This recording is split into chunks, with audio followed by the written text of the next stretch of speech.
So welcome back everyone to my channel.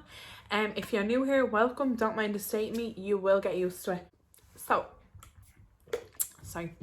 before we get in to today's video, I just want to say thank you so much for all your support on Maisie's video. I know I got a bit emotional in it, and I don't know if I'll get emotional in this one. I just don't know. I didn't even expect to get emotional in the first video, but thank you all so much for your kind words, your support, and yeah, it just really means the world to me.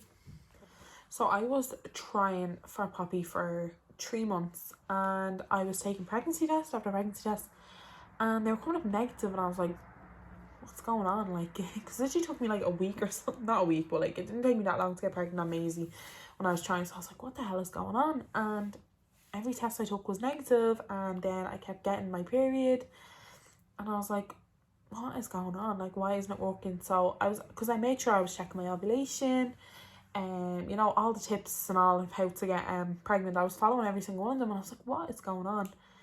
And everything, like, I'd got my periods, I was finished my periods, and then I think it was a week after I just got my periods, I was in my mum's house, and I was messing with my little sister Erin, and she kicked me in the stomach.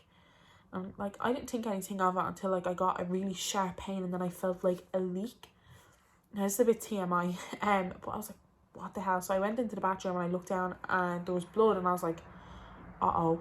And I was like, maybe I am pregnant, but I'm just getting like false negatives. And I was like, is that a thing? Like, I don't know. I don't know anything like about false negatives, false positive, whatever. And I was still getting my period, so I was like, right, I'm not pregnant. But I was a bit worried, so I rang the rotunda and I asked them about it, and I says, look, I've been trying to get pregnant, and any test that I've been taking is negative, but my sister kicked me in the stomach, and I started bleeding, and I think that I might be pregnant. I says that I'd finished my period and all, and I might be. And they were like, well, come in and blah blah blah. So I went in, I rang my friend Shannon, and I said to Shannon, look, I think I'm pregnant. I want to go in and get a scan because my sister kicked me and I started bleeding, and I don't know what made me think that that was it, but I went in anyways, and they gave me a scan, and actually was pregnant. I was 7.5 weeks pregnant at the time, and I was like, that's so weird how like it didn't come up in pregnancy tests, and like I was still getting my period and stuff. And so I remember saying it to like one of my family members, and she was like, well, I got my period all through one of my kids, and I didn't know I was pregnant until I was 7 months. And I was like, okay, so it's a thing that runs in the family. Crazy, but it's a normal thing. It's something, it happens to people, like it's not unusual.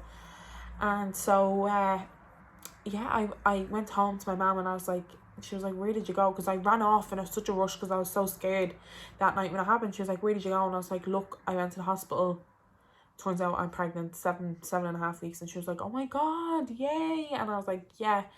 And it was grand because I had my own place, and I just couldn't wait to have her. All throughout Poppy's pregnancy, I was so sick. I never stopped getting sick.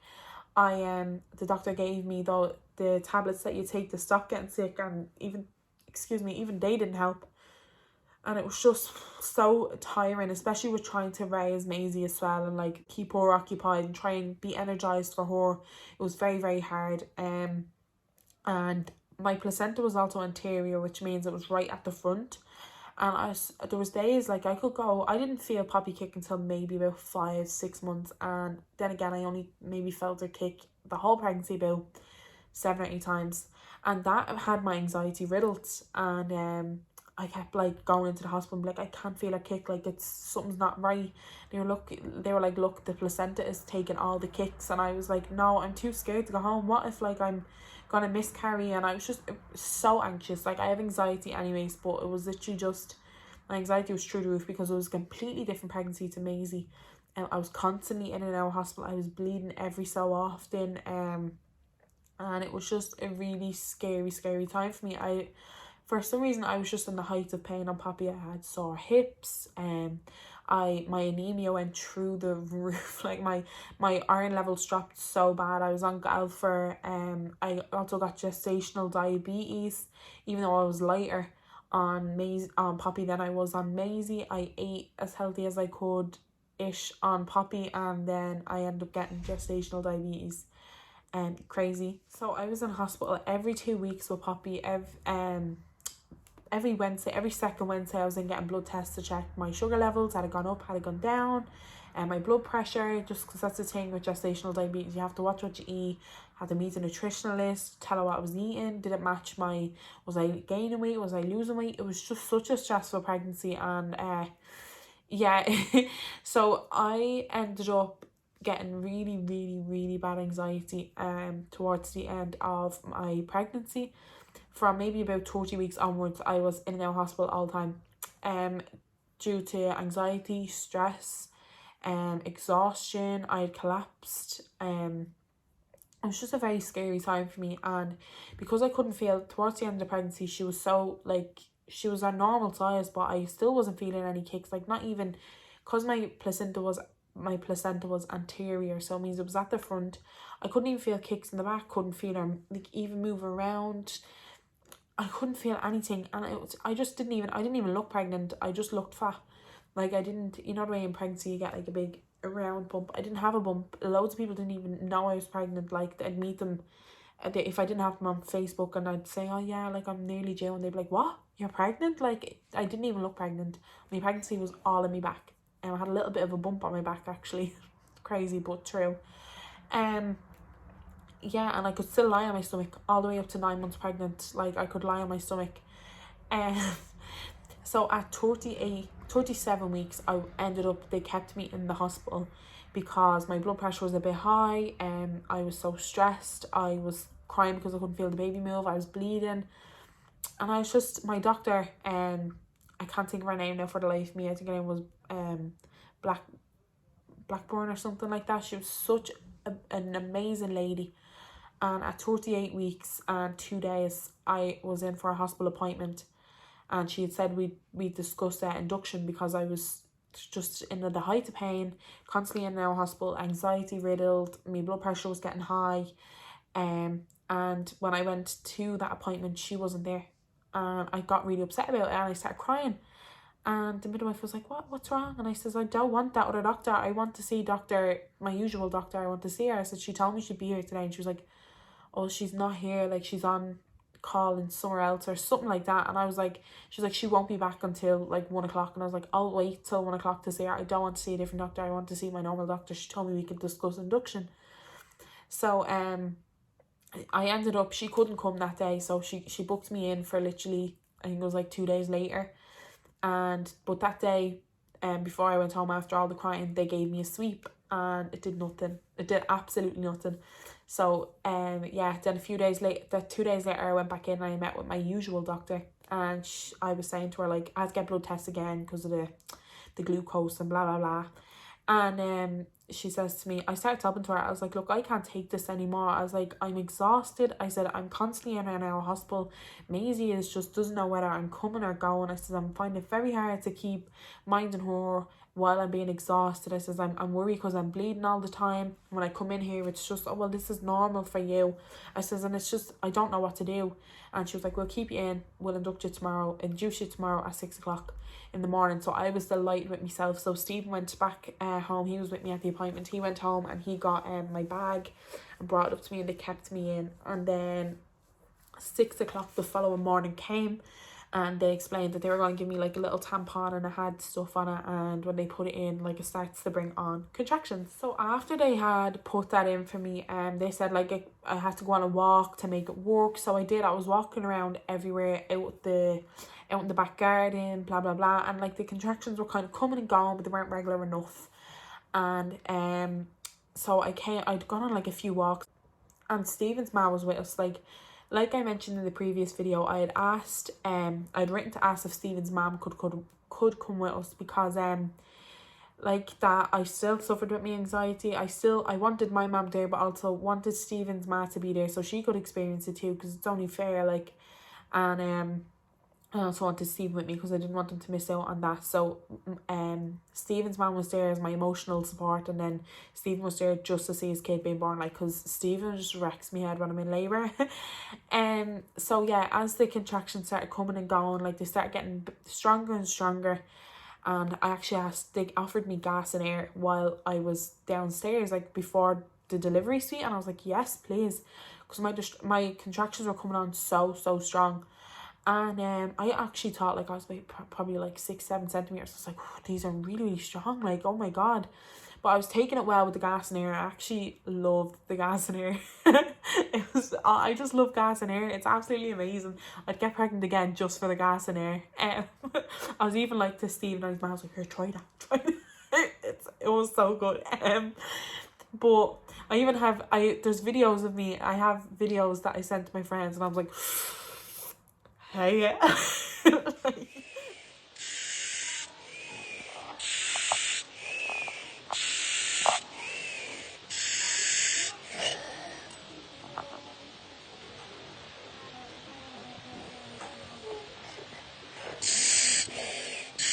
I just loved it.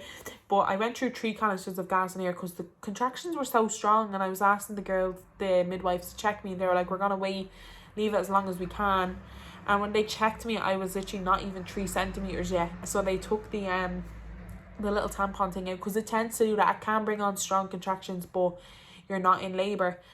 So then they had broke my waters, and they had left me then for maybe 1 or 2 more hours after that, and then the contractions were still coming on strong, but I wasn't in active labour. So they were like, we're gonna wait and see, and we'll bring you up and we'll put you on the drip into the delivery suite, because it can walk really, really quickly. And I was like, oh, okay. So I packed my bags. We were brought up to the delivery suite, me, Maura and Stephen, and I got the drip in. And when I tell you this drip works quick, it works so quick. I was still getting contractions, really strong ones, so I had the gas and air, and they asked me did I want the epidural, and I was like, no, I'm gonna see how long I can go without it, you know, because the reason why I think the pain was so bad on Maisie was because I felt nothing, and then only felt 10 centimeter contractions, like, because I got the epidural and it wore off. So I was like, I want to see if I can build it up and see how good I can go. So I was getting I had the needle in, and it was bringing on the contractions and opening up my cervix, but I was also like, had the gas and air, and I was fine. Then literally like 10 minutes later, I was like, no, I want the gas and air. I want the epidural. And they were like, okay, well, we have to wait. The anesthesiologist, I want to say that's what they called it, I don't know what they actually called it. She was like, the midwife was like, the person that does that, they're busy at the moment, so when they come around, and I was like, are you serious? I'll wait though. But I do want to point out, the midwife was absolutely beautiful. He was he looked like Zac Efron, but like Italian. He was fab. And I was mortified because I thought I was gonna have a woman one, and he was a man. And I don't care the fact he was a man, but I care the fact that he was so good looking. I was like, oh, are you serious right now? But yeah, the person came to give me the epidural, and I was like, whoo. And yeah, they came in and they put the needle in my back, but they couldn't get it right. There was too much blood coming down my back, and yeah, they just couldn't get it in. So they had tried to do it, and she put the thing in, and she was like, no, I have to take it back out. Took it back out, and then they were like, we're gonna try it in more place, but I have to go get another tube. So they left the room, and we were waiting for them to come back. So the midwife was like, she'll be back in a few minutes with that. I'm just gonna go and get me lunch, and I'm gonna go and get something to eat. Yeah, that's no problem. Literally 4 minutes later, I just turned around to Stephen, and I was like, no. I was like, she's coming. She is, I know she is. And Stephen's mom was like, no, sure, she couldn't be coming. He's only had to leave in the room. He literally didn't even get epidural yet. And I was like, no, I'm telling you now, she's coming. I can feel it. And so I was like, quick, go get the midwife, go get the midwife. So Stephen's mom goes out and gets the midwife, and he comes back. And Stephen's mom had said to the midwife, no, I don't think she is coming. And he goes, no, I know she's coming. She was 8 centimeters. And like, it was in literally the space of 4 minutes. The midwife had come in, and I was lying on the bed, and I was like, I think she's coming. And he says, right, you just lie sideways and lift your leg up. And again, he was like, I can see her head, she's already nearly here. So he goes, lie on your back. So I lay on my back, and then I just was like, he was like, just give me a big push. And I was like, literally 4 pushes, that, and he, like, her head was out, and he was like, look down. And I was like, please don't make me look down, please don't make me look down, because I was scared. And he was like, right, just push as hard as you can. So I was like, ah, and because it was killing me, like, it was so sore. I was like, ah. And Stephen's mom was like, shut. I was like, don't tell me to shush. Which I'd never be horrible to Stephen's mom, but this is something I only found out after I had after I give birth, where you don't think in the moment, you don't even remember. And I pushed and she came out, and I swear to God, look at me. Hold on.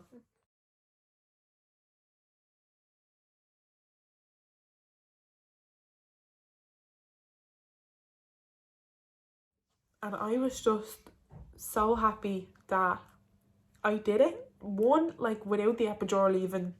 Two, just being able to do it on my own. Like without having to be cut, without having to get help. Like I was just so happy I was able to do that on my own. And I held her on my chest, and the first thing I said was, I did it. I can't believe that I did it. And I looked at Stephen's man, I was like, I did it. And like, to anyone else, like, that sounds so crazy, but to me, I was just so proud of myself that I did it without any help, and that I felt like amazing that I was not going to be taken away from Poppy, because on Maisie I really struggled with that, the fact that like she was taken off me for 3 hours. I didn't get that skin on skin, and the midwife says to me, you can lift her, take your top up or whatever you want to do, and like you can give her your breastfeed or whatever. And I was able to breastfeed, I was able to have that skin on skin, and I was just so over the moon that I got that bonding experience with her, and she latched on straight away. And then I went down to they gave me tea and toast, literally the best meal ever. And then I had to get that, they give you a little like body wash with a little cloth before you go down to your ward that you're staying on. Then they brought me down to the ward. Oh my god, she was £6 9.5. And yeah, they brought me down to the ward then, and then I was able to go have a shower. I didn't need no bag in me because the epidural didn't get time. And yeah, she was just so beautiful. She looked like Stephen's dad. That's another one of the things I said. I was like, oh my god, Stephen, she looks like a dad. She was the spit of him. She still is the spit of Stephen, like. And yeah, it was just an amazing experience. If I'd had the experience that I had on Poppy with Maisie, I think I would have had another kid sooner. Like, it was no trauma, it was more controlled, it was just such an amazing experience. And if I could experience it all over again and not have to rescue it again, I would. Like, it was just such an amazing, beautiful experience, and probably the most happiest times in my life. Obviously with having Maisie, that was one of the most happiest times, but the feeling of doing it yourself and being so proud of yourself that you did that, and getting to hold the baby, and getting to have that skin on skin, and getting to just have that bonding. Even it's like 10 minutes, but it's such a crucial 10 minutes to hold her, to look at her, to be able to say, I did that on my own. And like, it was just the best thing ever in my whole life. Yeah, amazing. And she breastfed for like a few days, and then I had to stop because it was too sore. But I did try my best. But yeah, that was that. That's my birthing story on Poppy. And I got emotional again. Why do I do that? Why? Like, even when I watch One Born every minute, I cry. Like, I don't know why I do that. When the baby like literally comes out and it's like, wow, I'm like, oh my god, she's amazing, best person in the world. Like, I'm literally crazy. But yeah, I hope you all enjoyed that. I'm sorry I keep saying MLI. I do it when I'm nervous. But thank you all so much for watching. Thank you all so much for your support so far. If you liked it, make sure to leave a thumbs up. And any other suggestions of videos, ideas you have, just leave them in the comments below, and I'll give you credit when I do your video. Yeah, thanks all so much. Love yous.